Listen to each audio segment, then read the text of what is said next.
No risk, high reward moves are always great for the Eagles when they take somebody that maybe was a higher pick in the draft, maybe from a few years ago, and kind of turn them into something. Now, the Eagles do add another wide receiver, they waive a receiver, and we're going to have to talk about the offensive line. We have a lot to discuss regarding Jahan Dotson, and kind of said some things that were really interesting going into this 2025 season on the last year of his contract. Here to talk about it.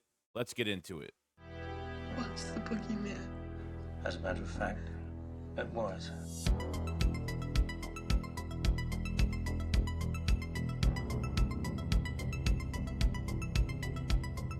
What is going on, guys? So the Eagles are going to their second full padded practice. They had walkthroughs the other day, but obviously, they're always maneuvering the roster a little bit. It looks like a move was made, adding a receiver in PAYDAY, if I'm saying his name right. And they did waive Danny Gray. Danny Gray dealing with the finger injury.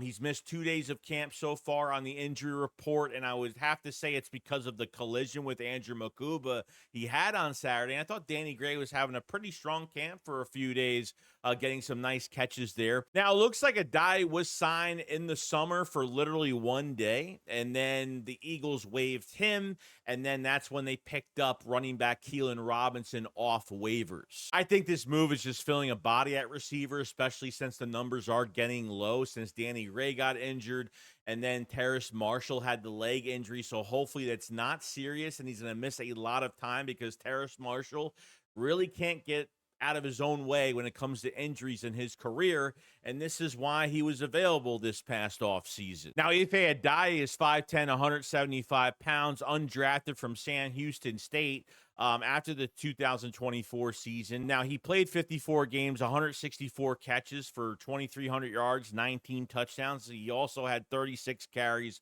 for 306 yards.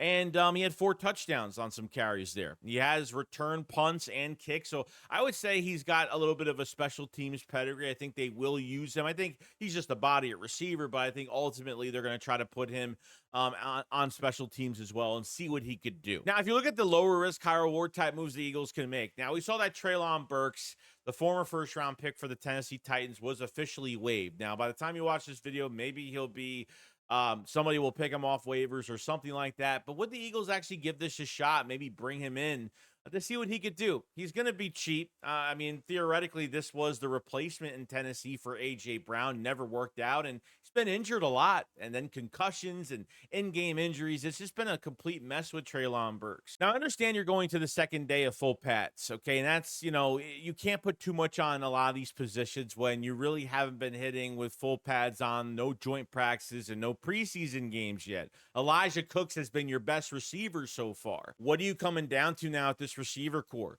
Haven't seen much from Aniyah Smith.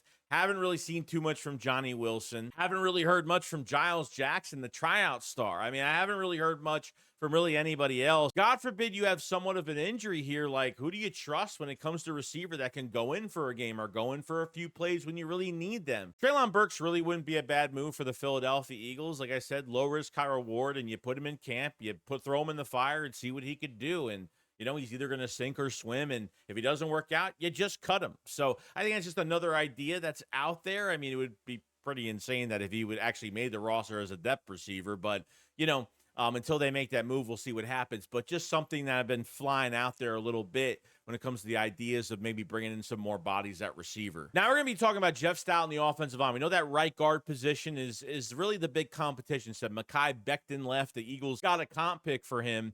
And what are you really down to when it comes to right guard? Who's really been standing out at this position? And it seems like Tyler Steen might be the guy that's been standing out the most, where Jeff Stoutland did say that he's executing what he needs to do really well. There's some things he still needs to work on, but he's having a pretty good day. He had a pretty good day the 5th day. So when I look at the list for the offensive line of who could actually win this job, just from the news we've heard the last few days, is very little information. And I kind of looked at it's like Trevor Keegan. He's played the 3rd team center as of right now. I don't know if he's played much guard in this camp for the Philadelphia Eagles. You have Kennard that has played guard, but, you know, is he the favorite as of right now? Miles Hinton, the 6th-round pick out of Michigan, a very similar player to Jason Peters from athletic ability standpoint and could pull, and the physicality is there.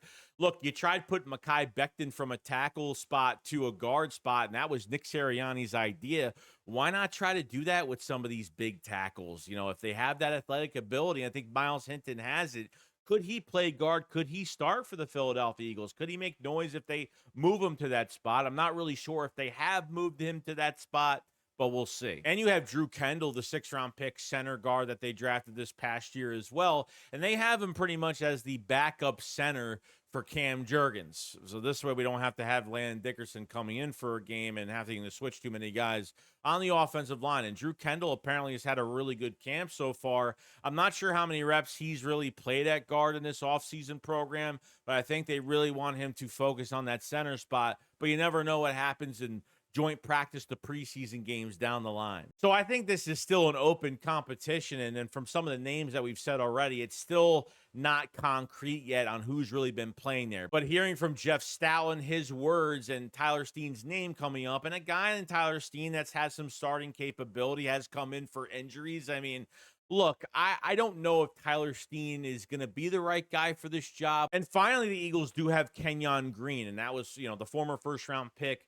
that hasn't really lived up to it, and that was from the Chauncey Gardner-Johnson trade, and he missed a few days of practice with that knee injury, and he's been officially back for the last couple days. So he hasn't done much. He just got back, so I can't expect much. We'll just have to see what happens down the road. It's a very, very young group when it comes to this offensive line depth-wise for a lot of these players.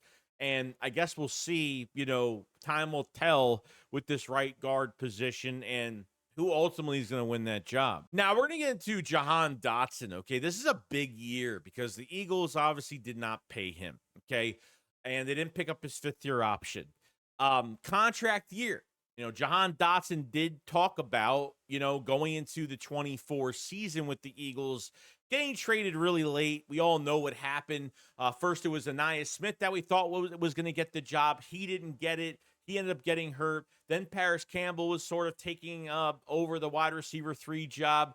And then they made the trade for Jahan Dotson really late. And Jahan Dotson did discuss that he was really playing catch-up the entire year.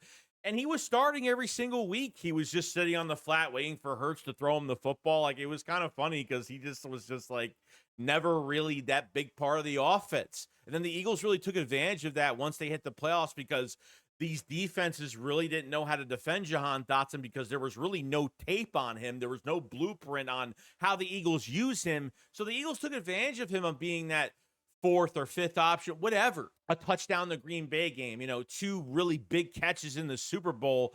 And now Jahan Dotson's a Super Bowl champion. We didn't know what was going to happen with Jahan Dotson when he was traded here and why he was traded here, where the Eagles only gave up, what, a 3rd-round pick, whatever it was. Dan Quinn really didn't like Jahan Dotson. I mean, he wasn't even competing for the number 2 job. He was probably never even competing for the number 3 job. We were hearing behind-the-scenes news from some of the Commanders beat writers that he was selfish. He thought he earned the job without working for it going into this year.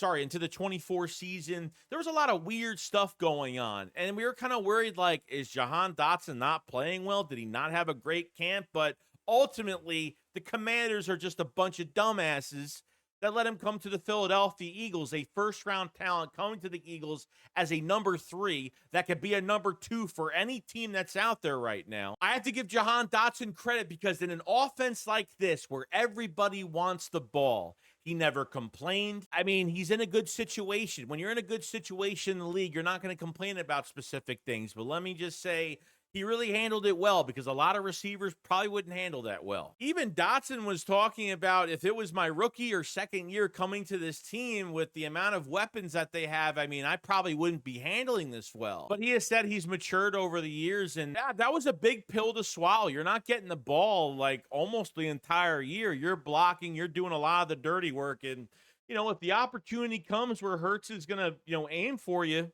Got to be ready for it. Defenses have to respect the speed of Jahan Dotson. He's a big talent in this offense, and it's almost unfair with Devontae Smith and A.J. Brown. Without Jahan Dotson, you can't move A.J. Brown to the inside. Without Jahan Dotson, you can't move Devontae Smith to the outside. If Jahan Dotson's not even in the lineup and he's not even as a decoy on the field, teams are just going to double team on A.J. Brown, Devontae Smith. And then you got Saquon Barkley in the backfield on top of it. It's just almost unfair. A lot of these NFL teams just don't have enough talent to cover all this talent that the Eagles have offensively. That's just the truth. You know, Jahan Dotson talked about, you know, feeding the family. You know, his statistics this year are really going to count towards how much money he's going to get, you know, as a free agent after this year. And that's going to be a hard thing to do in this offense. So now I really wonder, is Kevin Patullo / Nick Sirianni going to give Jahan Dotson an even bigger role, since now he's really caught up? Now he's starting this offseason program with the Eagles, not coming in late, not playing catch up.